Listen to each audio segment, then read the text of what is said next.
Hello everyone, मु कीर्ति welcome करुछि मो mini blog को। आज हेउछि गृहिणी कहानी चैलेंज रो नवम दिन। आसंतु जानिबा गोटे गृहिणी रो हसर पछरे कौन लुचि रहिछि।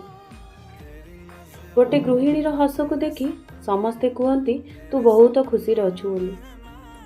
हाँ आज्ञा, किंतु केही जानती नाही एही हसर पछरे केते जे अकुहा कष्ट लुचि रहिछि। समस्तଙ୍କ स्वप्न पूरण करी करी केबे से निजर स्वप्न गुड़िक अधा रहीगला से मध्य जानी पारिलानी। हाँ आज्ञा, से हसे से कांदे मध्य, किंतु लुचिकी, कारण से चाहे समस्ते खुशी रुहंतु बोली। गोटे गृहिणीर हस हेउछि एक मास्क भली जहा पछरे अछि अनेक कहानी। 9 दिन धरी भल पाइबा देइथिबारु आपण माननकु बहुत बहुत धन्यवाद। रहुछि पुणी देखा हेबो डे 10 वीडियो रे।